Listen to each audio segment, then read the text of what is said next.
Maaga nga sana mga idol lumamang ang Team Canada sa kanilang exhibition game kontra sa USA ngayong araw. Ngunit sa huli, natalo pa rin sila na siyang ikinadismaya ng mga fans. Pero ayon sa ilang mga analyst, hindi rin naman nga ito nakakagulat kung bakit nakambakan ang Team Canada, gayong kitang-kita na sobra talaga silang dinomina ng Team USA pagdating sa ilalim ng basket, lalo na sa rebounding at depensa. Bagamat man merong magagaling na guards at forward ngayon ng Team Canada sa pagsali ni Jamal Murray, wala rin naman nga sila ngayong isang legit na sentro na kayang sabayan sina Anthony Davis, Bam Adebayo at Joel Embiid. Kaya dito nga sila pinunteriya ng husto ng USA.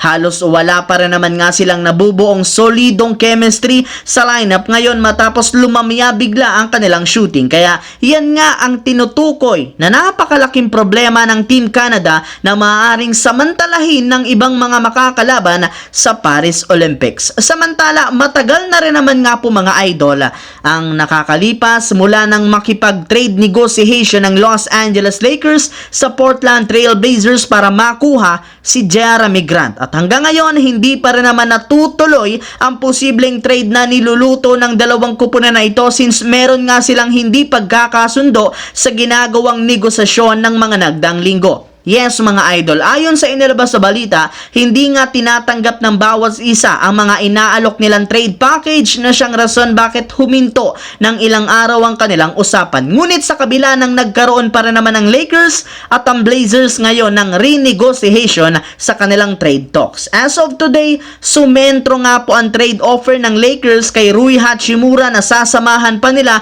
ng ilang mga trade assets bilang kapalit ni Jerami Grant depende sa magiging hiling ng Portland Trail Blazers sa masusunod na araw. Sa ngayon, hinihintay na lamang nga po ni Rob Pelinka kung ano ang desisyon ng Portland Trail Blazers. Sa kabilang banda naman, sa pagkakakuha nga po ng Golden State Warriors ng mga bagong player na ipangpapalit kay Klay Thompson, desidido pa rin sila na makakuha ng pinakahuling target na si Lauri Markkanen. Pinapagpatuloy pa rin naman ng kanilang team ang pakikipagnegosasyon sa kampo nito. Ang problema, base nga sa inilabas na balita ng isang insider, hirap pa rin naman nga ang Warriors na mapa-oo o makombense ang Utah Jazz na ituloy ang kanilang trade since hindi nga nito gusto ang mga ino-offer nilang trade package ngayon. Mas gusto pa rin naman nga po ng Utah Jazz na makakuha ng 3 future first round pick plus ilang mga batang players bilang kapalit ni Lauri Markkanen, which is hindi afford na ibigay ng Golden State Warriors. Kaya dyan nga po mga idol magsisimula ang problema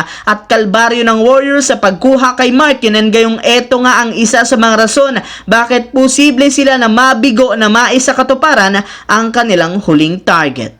So yun lamang mga idol ang ating bagong video na ating pinag-usapan ngayon dito. Once again, this is your J-Zone TV. Huwag kalimutang mag-like, mag-subscribe, pindutin ang notification bell sa akin channel para lagi kayo maging updated sa mga videos na pinapalabas ko. Isang malaking shoutout sa lahat mga idol.